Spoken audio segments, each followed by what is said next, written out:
April of 2011, I was released from Folsom Prison, and they sat me there in Orangeville at a bus stop, gave me $200 and said, "Have a nice day." I couldn't go back to my family. Nobody was around. Nobody wanted to talk to me. And it was ugly.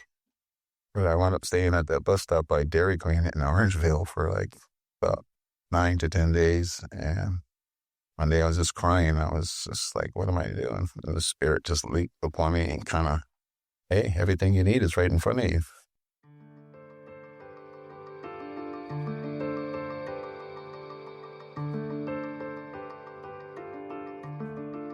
Welcome to the Nonprofit Podcast Network. Our purpose and passion are simple: to highlight the incredible nonprofits that make our communities stronger. Each episode is a chance for these organizations to tell their story in their words, sharing not just what they do, but why it matters to the people they serve, to their supporters, and to all of us who believe in the power of community. Through podcasting, we hope to amplify their voices, inspire connection, and give them one more tool to impact the hearts of donors, partners, and neighbors alike. Our work is made possible through the generous support of our partners. Cap Trust, offering fiduciary advice for endowments and foundations. Western Health Advantage, a local, not-for-profit health plan that believes healthcare is more than coverage. It's about caring. CORE, Executive Leadership and Comprehensive Support Services. They work in it so you can work on it. And Five Star Bank, a local, trusted advisor to community nonprofits for over 25 years. Our episode sponsor is Sacramento Venture Philanthropy, a community of generosity combining people, expertise, and capital for good. This is one of those conversations that stays with you. When I sat down with Malcolm Johnson and Colleen McCusker, I knew I was about to hear a powerful story, but I don't think I was fully prepared for just how real, raw, and transformative it would be. Malcolm's journey doesn't start with a nonprofit. It starts with a struggle, addiction, loss, prison, and a moment of surrender that changed everything. What followed wasn't just recovery, it was clarity. A realization that the system meant to support people coming out of incarceration was missing something critical: a real path forward. Not just programs, not just resources, but a place, a process, a community. Out of that realization, written on scraps of paper while he was still inside, came the foundation for what is now Good Cause Sacramento, a model built on accountability, structure, and something you don't often hear talked about enough: belief. Belief that people can change, belief that second chances actually work, and belief that if you give someone the right environment, they won't go back. Today, Good Cause is doing exactly that, helping men and women rebuild their lives, reconnect with their families, and step into something they never thought was possible. This conversation is about more than reentry. It's about redemption. It's about responsibility. And it's about what happens when someone who's lived it decides to turn around and lead others out with full commitment to the expected outcome of productive lives for the greater good of our community. Malcolm Johnson, Colleen McCusker, welcome to the Nonprofit Podcast Network. Yeah, thank you very much. We really appreciate being here. Pleasure being here. And this is a story I cannot wait to be told and shared and heard. I want to start with you, Malcolm, because it's really your history that got Good Cause started. Would you give us a little bit of the background, the catalyst to founding the organization? Really starts from childhood, and I'll breeze past a couple of things. It's like I'm the son of a pastor, and I was the preacher's kid. So my whole life was running away from church and being part of a mess. Breezing past that, I moved to California and when I was 21 and didn't look back to New York. I'm from New York, and I just play music all the time. So I'm a musician, play the bass guitar, stuff like that. I moved on. I wound up getting married and having children, construction superintendent for 17 years. Well, I went through a divorce, and it was devastating. I was left with 5 kids. I always did use, but not like it was recreational, work, construction field. It was it was just alive. But when I went through the divorce, I just fell apart, and substances became a major issue in my life and took me down a bad turn. So I wound up getting in trouble several times until I lost my job. And then that was really the final straw when things fell apart. So as a substance user, I was out every night just doing whatever, looking for love in all the wrong places, trying to patch my head together, and it wasn't really working, getting in trouble. And that went on from 2000 to 2006. And it was one day at a stop sign. I was doing something, and I just sit there going, I'm so sick of this. And as soon as those words came out of my mouth, I got pulled over. The lights went off. The cop pulls up to the window. He rolled down. I just hand him all my drugs and just say, look, I'm done. And that was November 12th of 2006. And my life from that moment changed. I went down to Sacramento in the courts, fought my case. This is how the universe works. Fought my case, got a jury, and had them find me innocent. Yeah. So as many times as I've been in trouble, they were putting suspended sentences on the side. So when I fought my case and I was found innocent, I was given to leave, and the judge let the jury go, and he says, no, I'm not going to do that. I'm going to take his suspended sentences and add them up, and you're going to do that. So he gave me 9 years with half of substance abuse. Well, of course, I kicked and screamed like a little baby, but the nail was already set, and I went to prison. Well, in prison, I was mad for a little while, but after I started paying attention what was going on, I was realizing something. There's something I needed to be there. First, if I got out, I would have went right back to what I was doing. But secondly, I needed to see. I seen fathers there coming back and forth. I seen fathers and children there together. Something just clicked. And I was like, okay, what's really going on? Why am I really here? So I just started buckling down. I pulled the Bible close to me, and I started doing like little groups and stuff like this to keep me out of trouble, because they have groups in prison where if you're in the wrong group, it's pretty crazy. And then I started working with guys in there. Didn't know what I was doing at first. Just getting a safe place, making a safe place, and talking to these guys, going back and forth. And after I seen one guy, I think it was about 3 times he left. And I was only there for like maybe a year, just making a year, and he's there a 3rd time. And I was like, what is going on? Why are you back here? He just told me you had kids and this and that. And I'm like, you let me out of here, I'm not coming back.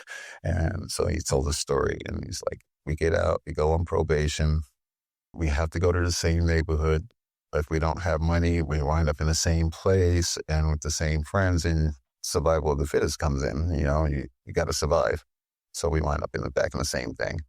We fail probation, we get violated, we're back. We fail parole, we get violated, we're back. And I'm just like, that can't be right. Anyway, just after time and time of seeing different individuals come in, I'm like, this is a problem. I got scared for myself, because that's been my MO, is to get out, and because I had been locked up probably 9 times, 10 times. And every time I got out within 2 weeks to a month, I didn't have a different setting. I didn't have a safe house to go to or a good set of people to, plant myself in. My old crowd was not healthy, and the crowd before that was good. Didn't want to be around me, because of what happened. So I just started paying attention and writing stuff down. And April of 2011, I was released from Folsom Prison, and they sat me there in Orangeville at a bus stop, gave me $200 and said, have a nice day, and panic. Sure. I sat there for a good 2 weeks, close to 2 weeks. With no reintegration programs whatsoever, just here? What I did in there with the guys. So that was guys, what I worked with the guys. So I did, and I just kind of skipped a little. I started like a little pre-release thing in there. Pre-release program. I was gathering information, getting with the guys. Hey, you got this resource. When you get out, go here, go there. Well, I didn't even know I was giving them false information, because that's what they gave us. So it was really like, I thought I was doing something. And when I got out and I went to use this information, it was not up to date. It was not this or that. So no, they didn't give us anything. They literally closed the previous program this second year I was in there. And I gathered all that information and kept it. And it was just devastating for me. I was pretty much crying. I went and got a little cell phone and I started calling these places because I didn't know where to go. I couldn't go back to my family. Nobody was around. Nobody wanted to talk to me. And it was ugly. But I wound up staying at that bus stop by Dairy Queen in Orangeville for like about 9 to 10 days. And one day I was just crying. I was just like, what am I doing? And the spirit just leaped upon me and kind of, hey, everything you need is right in front of you. I'm like, what's that all about? And literally, I mean, like a little tingle in the back of my head and a voice. I'm like, okay, now we're going crazy. And, and then it hit about 3 times. And then I went to move and my package fell off my lap and hit the ground. And I went to pick it up and all my papers were spread out. And I started looking at it. It's like everything I need is right in front of me. And I started reading it. I was like, oh, you wrote all of this stuff in prison and you're not doing nothing with it. So I read it an hour and a half or so and I read through it. I was like, it's a program. That's when I called it a program. I was like, this is a program. I was like, okay. I put it back in. I got moving. I got up from the bus stop and I just started going. I had about $13 left. And I started heading towards North Highlands, my familiar place. Mm-hmm. Not a good idea, but I didn't know what to do next. Anyway, I got to North Highlands and I was going to McDonald's on Elkhorn Boulevard and it was Sunday. And I was there and by the time I got there, I only had about $6 or $7 and I wanted to eat something. And I was there and I was looking at the menu and some lady saw me looking at it, like counting money. And she goes, are you hungry? You need to eat? And I just looked at her and I was like, I just have a few dollars. I need a couple more. And she helped me out and whatever I ordered, she paid for the rest of it. And she goes, when you're done, there's a church right down the block. It was called New Testament Baptist Church in North Highlands. And I was like, yeah, okay. Brought up in the church. I was not trying to go to the church, but I'm walking around with this pile of papers. So I get there and I go there and they're just in there. I'm in there and the story was on the prodigal son. And I was like, oh boy, here we go. And after he finished, I was pretty much in tears. So I went up there for prayer or whatever help I can get. And pastor up there, he went to anoint my head with oil and pray for me. And he just kind of backed off like his hands were burnt. What did I do? Did I hurt this guy somewhere in life? All kinds of things started going through my head. And he just backed up and said, no. He says, you need to tell your story. I just looked at him and he goes, you have a story to tell. And I told my story. It took me about 45 minutes to give him the short version. And I sat there and when I was done, it was just like a big light just went on everywhere around me and people started just coming up and saying, sorry, and we hope you make it, and your story is amazing. And then the principal of Martin Luther King Junior High School showed up there and he's like, hey, I'm an old Air Force colonel, but now I'm the principal of the junior high school in Del Paso Heights. We need you. We need you to tell your story to those kids, to their parents and their fathers, let them know where they're at. And I didn't think much of it then, but I said, okay, and then people just giving me money and stuff. By the time I left, I had about $700. Oh, my goodness. I had a place to stay for a couple of nights, and it just was amazing.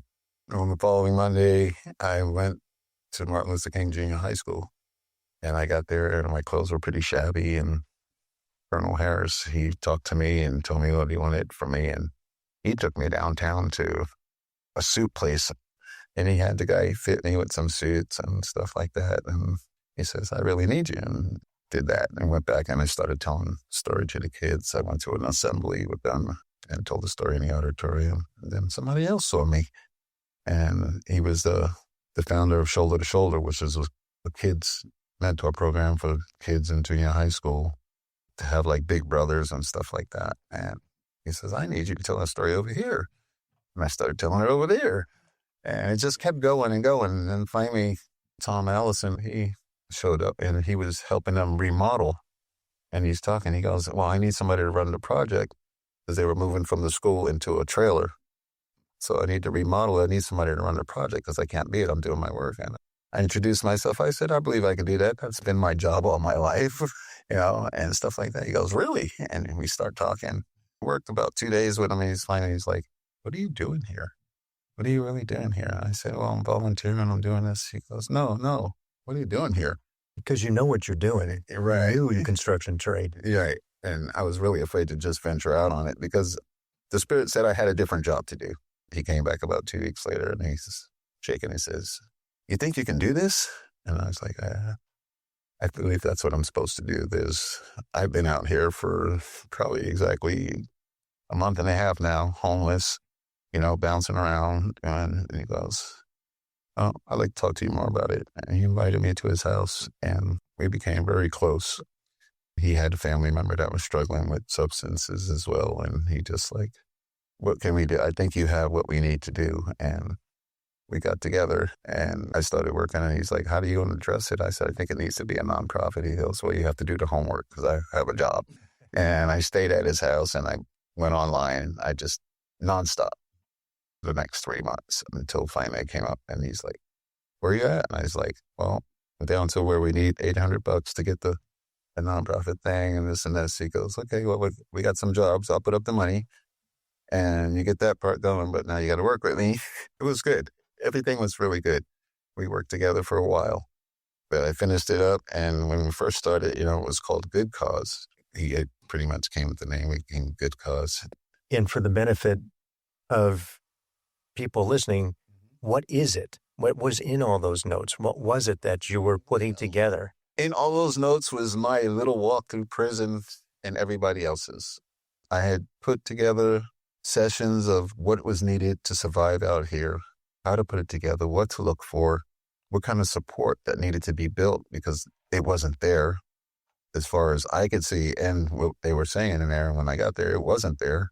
And structure, I think I built a whole thing from the ground up and on paper. And when I looked at it, even down to the budget, to everything, getting an apartment building or old hotel or, just going into a community and taking over a community, it was pretty stabilized. Numbers and everything all the way around, what kind of staff we would need to do it and everything else. So it was like, I think I had about $3 million project there. And it didn't quite come out like that, but it's getting there. It's people helping people help themselves. It's like, I figured if we can't get what we need, it's because we don't know how to communicate what we want for ourselves. And the guys I was working with, it started off really rough because most of them were mental health and homeless. And I was working kind of grabbed on the Salvation Army. But in that paperwork, the hard line frame was there. So yes, we need a house. We need a place to put our heads together and set up for job. It wasn't about drugs, really. We weren't really the AA, NA kind of thing. And the way I approached it was drugs were never the problem. We were just using the drugs to cover our pain or whatever we were running from. Mm-hmm. So it turned to a trauma-informed situation. Okay, what's making us do the drugs? So I addressed it a different way, which was I turned it into a spiritual, mental, physical kind of approach. And this is for recently released prisoners who are coming to, we'll call it reintegration, but not necessarily so, because if it's unsuccessful, it's recidivism. Right. And they would just show back up in prison because they didn't have the tools to equip them to reintegrate. That's correct. And so you saw this, you built this entire process on many pieces of paper over the course of your time there. Started in a little tiny house. Right? And with Allison's support, you were able to get into the first steps, which was probably just a couple of guys, right? Coming out of prison. Yeah. With his support, I was able to put the framework together and put the package and go out. But more importantly was the people that he was connected to. Like a lady was losing her house and she was going to go in foreclosure and she was talking to Tom and Tom said, oh, man, I got somebody that might be able to help you. And he introduces me to her and she's like, well, if you could help me get out of foreclosure, then you can start your program there. Okay, well, I'm sure I can help you, and 3 months in, I raised $11,000 and helped her out of her foreclosure. And then that's when everything really just took off. So that was January of 2013. when that So came really, in. less than a year. Mm-hmm. Oh, it happened everything happened very quickly. You brought up not having certain things, but they had tools. They gave guys tools, but if you don't have a place to practice the tools, you don't have a place to focus, a way to eat and take a shower, those tools don't mean anything because you don't have a toolbox to put them in. And that's what really took off. That's where the programming, this programming works for some things. You can take some good nuggets out of it and put it, but if you don't have a place to do it, and that's what it kept lining up for me. No place to get away from the old people, no place to lay your head, take a shower, have a place to eat. So that became essential, which is find a place to feel safe. And feeling safe for prisoners, people getting out of prison and stuff like that, it's a big transition. If you don't have a place to lay your head, those tools really don't come into effect because your survival mode stays on. Housing's important. Eating's important. So to me, it was the most important to start your thing. So when she gave us the place to do that, then everything changed. And everything just kept going after that. It wasn't just a house. And 2 weeks later, somebody was watching what I was doing on 12th Street at a homeless thing. They were feeding, and he's watching me, and his name was Mo Mohana. He's walking up and he's going, "I like what you're doing. I really like what you're doing." He walked off into the crowd and it's going around. Before the end of the night, it was the third time he was like, "I really love what you're doing." Because I had guys there doing security, wearing shirts and just uniform like. And he goes, "I love what you're doing." He gives me $100 bill. And he goes, "Tomorrow, come find me." And he gives me a card. And I go down and meet him. And he introduces himself and he goes, "I'm Mohammed. I own these buildings over. I'd really like to know what you want to do." And I say, "Well, I'm really looking to work with these men, but I don't have a place to work with them. We need a classroom." Because at the house, I was just working with one little computer. I'm working with like 6 guys and helping them get jobs and looking for this and that. That was all happening in a 3-bedroom house that some lady let us use, that I had anywhere from 9 to 17 guys in just to raise her money. So it was quite the show.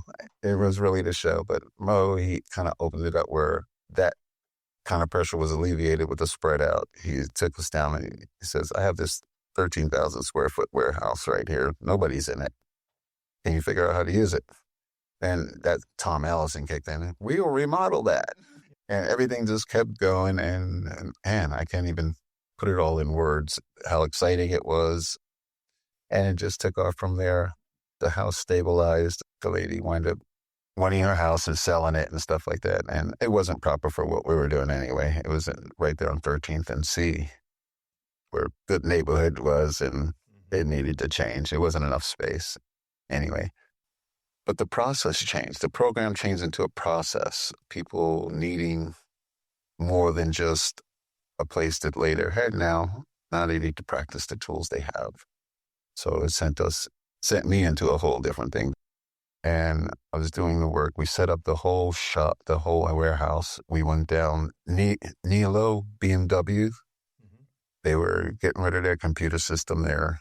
And somebody told me about it. I went down, talked to them. They donated all their computers. So we set up a whole classroom with like 15 computers, and everything just kept coming. I mean, the warehouse was full before I knew it. There was a place in the Colleen Air Force. They closed down. They donated all the dividers and office stuff. And it just took off. And we started working with men on a whole different level. Tell me about that, because it's more than a program now. Now it's a process. It's something that I understand from prior conversations. This is a discipline. And it's not everybody that gets into your program. You vet them today before they can get in. And what are some of the criteria that you hold them accountable to? Accountability is a big deal. But what we hold them to is what we don't want. You can't come in using. You have to have a great attitude. You can't be on substances of any kind. So we vet everybody. I call it my BS sniffer. Since I've been through it. Been there, you understand. Right. I mean, I've been through it. I've heard all kinds of stories. And, when I was out there doing what I was doing, I would say whatever you wanted to hear to get where I needed to go. So there needed to be somebody to really screen that. So looking at it, we put up a little list of things. Definitely attitude was number one. All right. We don't attitude, substances, we don't steal, and we don't have violence. And we definitely don't bring anything in the house.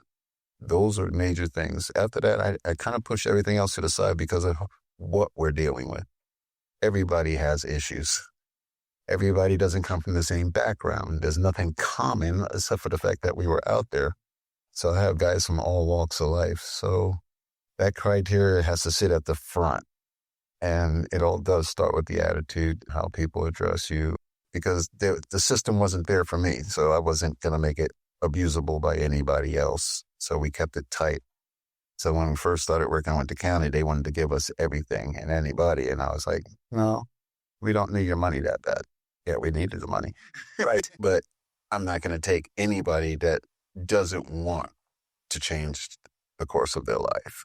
And we stuck with it, and it makes us successful. Our percentage rate is at 79 as far as people making it and having their own house and home and being back with their families. So I think that's... Which is a hugely successful rate. It's rounded to 80%. 80% of the people that come through your program do not return to jail. Yes. And that's only because it's easier for me to tell them than somebody that hasn't been through what they've been through. This guy is not some doctor telling me something that's never been through anything that I've been through. This is somebody who just came out of the cuts in prison, and he's making it happen. That shows them that it's possible to happen. So that's inspiring for them. And they come with an open mind. Okay, they're not all locked up going, oh, this guy doesn't know what it's like, because I do know what it's like. And you vetted them so you can see, the attitude is right. They're going to be the type of people who want to succeed. And then you have this history of alumni who have come through the program who I'm sure are incredibly helpful for the people who are in the process. The alumni is one of the most important. You'll see them, I'll pull them up on Facebook. So-and-so is a counselor. So-and-so is doing this. So-and-so just bought a house. They're like, hey, I knew that guy from prison or this or that. And then, no way he got it together. No, it's possible. So the alumni coming back and telling their story is gold. And it makes things a whole lot easier as far as it can be done. We'll be back with more from Malcolm Johnson and Colleen McCusker of Good Cause Sacramento right after we hear from those who make this program possible. I'm James Beckwith, President and CEO of Five Star Bank. We're dedicated to supporting nonprofit organizations who advocate for the strength, resilience, and vitality of those they serve. When nonprofit organizations thrive, our community does too. By supporting the Nonprofit Podcast Network, Five Star Bank is amplifying the voices and meaningful impact of our nonprofit community. We're Five Star Bank, a trusted nonprofit partner. How can we help you? We are really excited to be part of the family and contribute to the work that you all are doing. CORE provides fractional and interim executive services, along with comprehensive back office solutions that go into our client sites and do the work to give them the capacity they need in order to move through transitions, whether that's planned or unplanned. Or companies also work with our accounting and finance, back office solutions, human resources, technology, and administration. The reason why our back office solutions add value is because we save them time and money, anywhere from 20 to 30% of what they would spend on that back office solution. We work in it so they can actually work on it. CXORE.com and contact me directly at DTEAT@CXORE.com. If you're interested in learning more about how CORE may help your organization, visit CXORE.com. Hello, this is Scott Thomas with Cap Trust in our Sacramento office. I specialize in working with local nonprofits and associations. Annually, we survey private and public nonprofit organizations across the country to better understand challenges they see in today's environment. In our more recent survey, we heard concerns about proper board governance, mission-aligned investment, and how to implement alternative investments. If you would like a copy of the survey or to discuss your organization, look me up, Scott Thomas at captrust.com. At Western Health Advantage, healthcare isn't just a service. It's a shared value. As a nonprofit leader, you need a health plan that understands the importance of mission-driven work. Western Health Advantage is a local, not-for-profit health plan that supports organizations like yours with affordable, flexible coverage options for your team. But what truly sets them apart is their commitment to community, supporting nonprofits like the American Heart Association, Sacramento Ballet, and the Crocker Art Museum's Pay What You Wish Sundays. With access to top-tier providers and dedicated local support, Western Health Advantage is more than a health plan. It's a partner in your purpose. Explore your options today at westernhealth.com. Western Health Advantage, healthcare with heart, designed for those who give back. Hi, I'm Brad Squires, CEO of Sacramento Venture Philanthropy.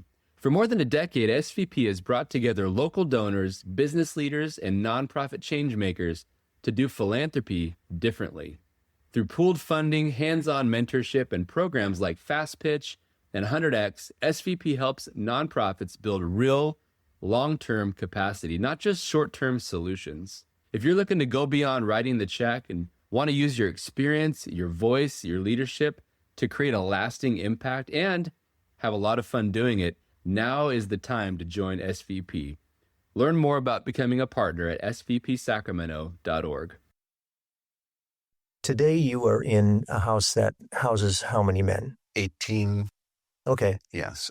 And what's interesting is as you're going through this, you have your funding partners. Before we get there, let me ask you, who are the people that you work with on a collaborative basis? Who helps identify the prison release inmates who are going to be able to come to the program to begin with? And who do you work with in the community to support you? So let's go with the guys from prison first. And would be the County of Sacramento. The Sheriff's Department reentry program that they have in Rio Consumers Correctional Center out in Oak Grove are some sheriffs that really have a heartfelt place to help people. I've been working with them since 2016, 17, and it started off with their whole program. They are like our cheerleading squad. As far as if you want to get your life changed, this guy is doing it. The Sheriff's Department is really big. We're very tight with the Sheriff's Department. I'm pretty close with the Citrus Heights Police Department. It's really good. Outside collaborative, we have people. One of the main ones is Jake's Journey, which is a hub for homeless people to go. They're one of the people that we work with as far as helping them out. They see certain people coming through and they're like, oh, you need to go over there. So we stay close. St. Vincent de Paul has helped people coming through that needed funding. Several different places, Loaves and Fishes, Sister Libby and Sisters of Mercy are riding around. If I need funding for somebody, if I give her a call, she'll say, oh, what's the situation? And they'll fund somebody for a month or two. Midtown Church of Sacramento, they're one of our major supporters. So they put up a large amount and they have guys working there. We set up church for them in Elk Grove, a mobile church for them every weekend. I have a team of guys go out, so that kind of supports stuff. So we have a pretty tight collaborative group out there. There's a lot of groups I'm not even mentioning because they're just in and out. But everybody's looking for funding, so we're doing our best to just meet everybody. We don't have a large staff. I'm the only one on payroll, as a matter of fact, and that just happened this year. Everybody's a volunteer. They volunteer their time, their love, their care. Well, that's the next question. It's a perfect segue to it. How are you funded? Where does the funding come from? Most of the funding comes in through the county and through Midtown of Sacramento. A lot of the guys support themselves. This is really not a giveaway. This is a hand up, not a handout kind of situation. So they actually have a contribution, a monetary contribution to stay in the house. Yes, they do. A lot of them coming with their families, and we're pretty much letting the families know these people, we're doing our job, within 3 months, these people are supporting themselves. And if they really love what they're doing there, they don't leave. They pay their way to be there. So we have, a fee for being there, which includes their food for the men's side anyway. and everything they need. Ongoing counseling, fellowship, classes, as long as they're working and moving forward. It's a grow or go kind of situation. Mm-hmm. But if they don't have skin in the game, you don't get the sincerity. And I'm not all about the entitlement and stuff like that. So we don't want to put out that we're giving them anything except for hope and a place to put the pieces together. So when they get to the point of the 3 months, 4 months, they mostly have a job within 3 to 4 months, and they're paying their own way and they're excited about it. Sure. And that's when you know what you're doing is working. I'm sure there's an accountability to the house. Mm-hmm. And I mean the house, the people in the house, not the house itself. Right. There's an accountability there. When you're going back and forth, now you've got a job. Sure, you could fall back into the same old ways, Easily. but you've got everybody around you to support you in a similar situation. And you recognize that I'm going to stay here for a while because I know if I don't, what's the average stay? So, and I'm glad you brought that up. Excuse me, I have to move back a little. So the process started off 3 months, okay? After a year, I moved it to, it's a 6-month process.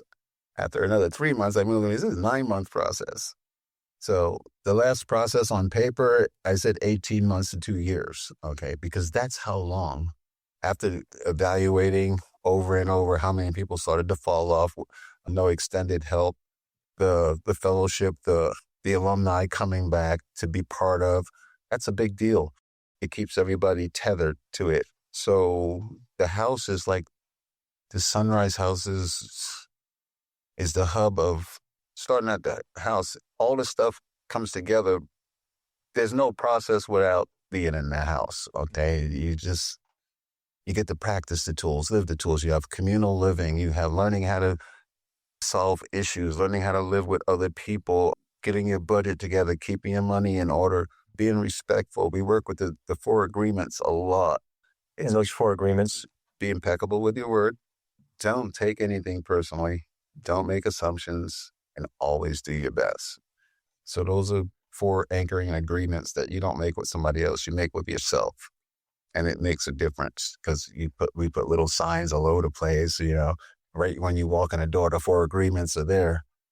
So you've mentioned a couple of times the woman's house, and we don't know what that woman's house is yet, but Colleen, that's your turf. Right. And Malcolm lives at the men's house and works with the men all the time. You live at the women's house. When did the women's house come into play? Well, I was working at a recovery facility, and that was actually one of the homes of the recovery facility, and they decided to cancel that lease. And I've always loved the house. It's a beautiful home. It's like a sanctuary. And so I always thought that I would never open a women's house. I wanted to. Women are different. It's a little bit different, and I can see what goes on in the homes because I, oversaw several homes. And so when this house became available, I was always very attached to that house. And there were also other things happening, the clinicians at work. People were always asking me, what about the women? What about the women? We need a women's house. Why don't you take women? And, just all of that was happening at once. And the house became available, and, I slept on it that night. And the next morning I woke up, and it was just like, I told Malcolm, I want to open a women's house. And he was like, oh, okay. And so I said, I have the house. I know the house. I'm going to call the homeowner and make it happen. He's like, okay. I called the homeowner, and we met with him like 2 days later, and he loved what we did. And within 2 to 3 weeks, we opened a women's house. And so that's an amazingly quick turn. Although you did have a platform, you had a process, you knew what you could implement and just bridge it over. And you were familiar because it's what you were doing already. Yes. Before they were closing down the program. Yes. What a serendipitous opportunity, fortunate and timing all the way around. Absolutely. Absolutely.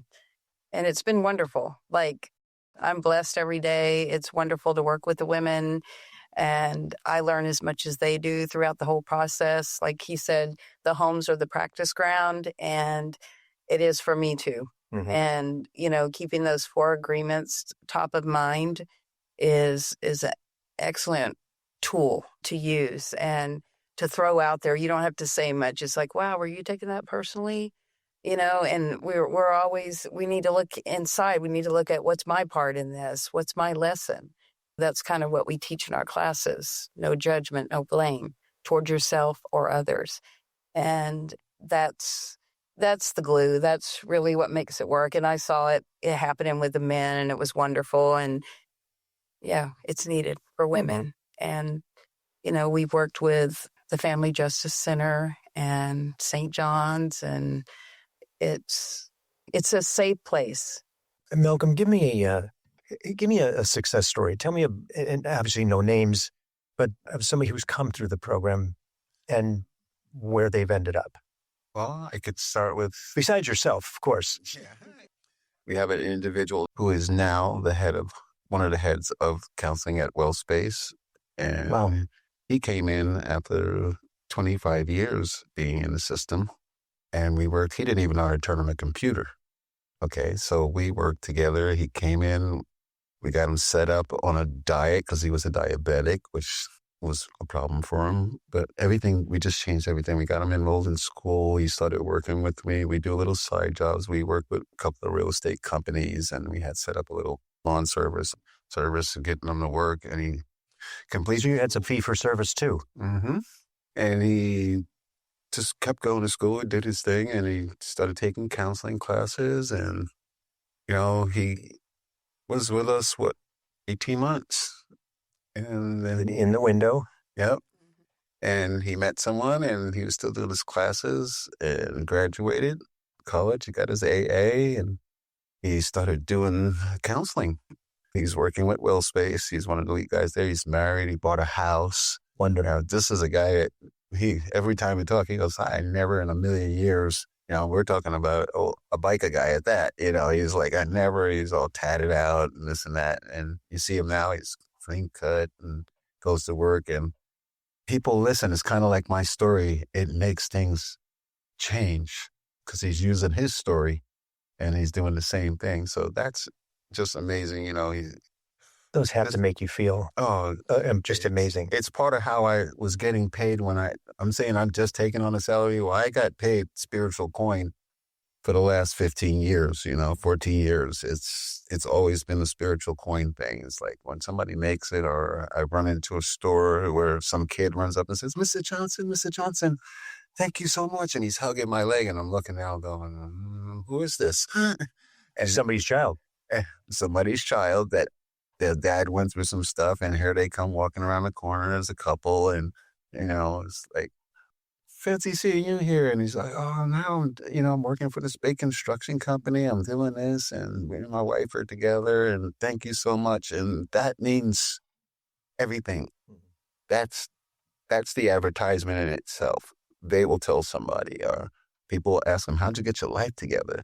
But those are the stories that carry me. I mean, we have so many really good stories. There's quite a few. So on the heels of this, I'm going to ask you what is the fun question for everybody. Somebody comes through and says, I love what you're doing. The program's fabulous. I'm going to give you a blank check. I want you to do something with it. If the story is good enough, they say, here, do it. Right. What would you do?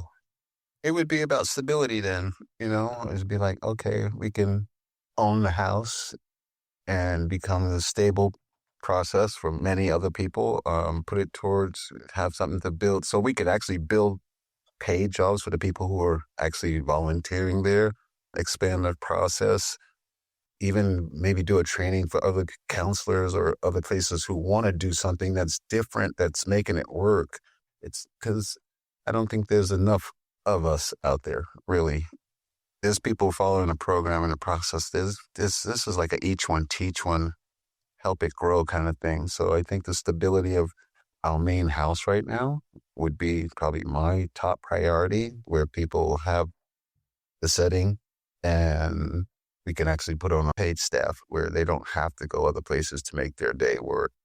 They love doing what they're doing, and it's amazing. So that's where I would put the money to grow it. And it almost sounds like that might be the greatest need as well. Yes. the vision and the greatest need are almost one and the same, because it gives you They're married. that stability and that sustainability. Yes. And at some point, maybe take the process, even if it's a licensing or an affiliation, to say, here, you can use this process elsewhere in other organizations, whether it be for men or for women or people who are really working hard to prevent the recidivism, who understand the value of these individuals coming out of prison if they are given the right opportunities and properly brought through a process to help them with all the things they didn't have before they got them in the problems that they ended up in.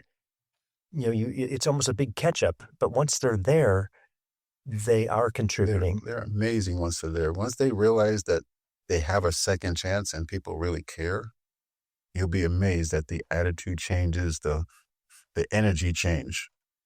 Some of them have done so much damage to family that they don't think they're recoverable. They won't forgive themselves.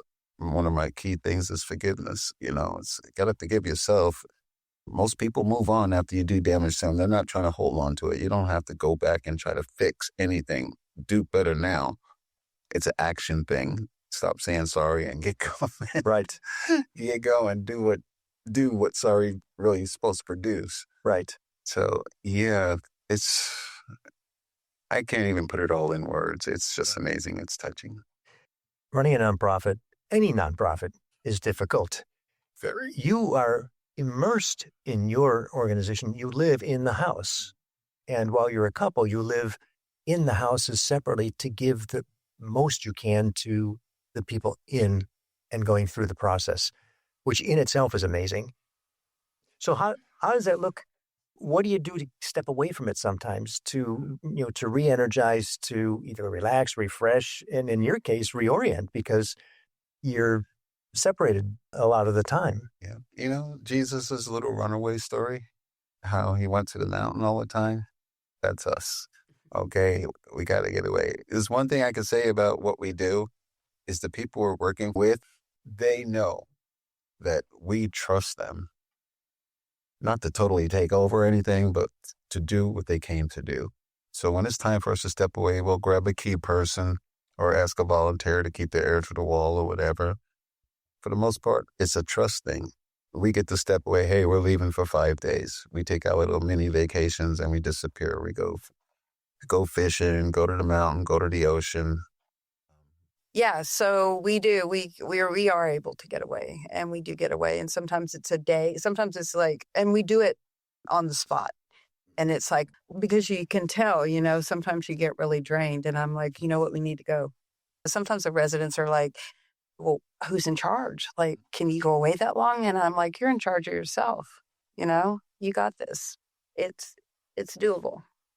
And I'm sure that's a beautiful thing when you're able to do that and you come back and the house is still there. It's not burnt down and everybody's still getting along. When you come back, they're actually proud to say, what do you think? What does it look like? It helps them grow to a whole different level because it's they trusted us. And this is about accountability and safety and growth. Mm-hmm. So it works. When we get a chance to take a break, we relax. We really do. So how can the community support you? Where should they go? Where can they find more information? You can find more information. Well, you can go to our website at, goodcausesac.org. Goodcausesac.org. Yeah. Okay, and we'll put that in the show notes so that they can see it. I think another huge thing is support with, if you could sponsor someone, for 6 months or, something like that, because that's where your heart really aches when you do get that phone call and someone's homeless and you can tell that they really need the support and, so that kind of stuff. And then the community coming in, making jobs available, businesses, the workforce is really important. Some of these guys get discouraged. They have records. They really do need a second chance if they can people could find it in their hearts to even just come to the house and do a tour, get in touch with us and do a tour and see and meet some of these gentlemen and women that own businesses who wouldn't mind giving them a chance. And there's actually, a help with them. There's a workforce credit tax that actually helps pay their salaries for them. They bond them for $100,000, and it's a help to businesses. It would be amazing for the businesses to step forward in the neighborhood. I like that too, because many times we understand monetary is it. I mean, that's what funds the organizations. But yours is a little bit different. So sponsoring an individual or creating a job for an individual above and beyond. We're not asking you for money. We're asking you for the opportunity. Right. And as many small businesses or businesses in general hear this, that may flag something to say, hey, you know what? Maybe that's worth the outreach to help that one individual. We need the help. And what better opportunity than somebody who really wants it badly? Because we know that's a challenge. Yeah. People should go back to your entitlement. Well, give me a job. Yeah. But you have to work, right? Yeah. We probably have 6 people in our home right now that need a vehicle. So vehicle donation is huge, just to, so they can go visit their children, so that they can, they're working steady jobs and they're working full time and they're outstanding employees. But there's more opportunity out here. I have connections where they can go to work, but they need a car. Mm-hmm. And it just, so a vehicle donation or even matching somebody with funds to bless them with a vehicle would be great. Oh, Malcolm, Colleen, the sacrifices you're making for the betterment of the people that you serve is really amazing. I've never seen a couple do what you're doing. Nothing is like this. There's nothing. And we know the value of stopping the recidivism. If we can do that, what a tremendous benefit to the community overall in so many different ways, which I think are obvious. I don't have to explain those, because now that person's integrated and is contributing and has the confidence, is re-engaged with their family. And that family unit is so, so important as well. Thank you for what you're doing. Your team of volunteers, back to your line of people helping people help themselves is everything. They're not stuck to the tether of an organization. They've actually gone out because of the organization and gone on their own. So thank you. Thank you for listening to the Nonprofit Podcast Network. We hope today's episode inspired you and gave you a deeper look into the work of our local nonprofits. If you believe in our mission to amplify their voices, please take a moment to leave us a positive review and share this episode with a friend. It helps more people discover the incredible work happening in our community. Don't miss future episodes. Subscribe to our weekly updates and monthly newsletter at nonprofpod.com. And if you're a part of a nonprofit that would like to be featured, we'd love to hear from you. Just visit the Guest tab on our website.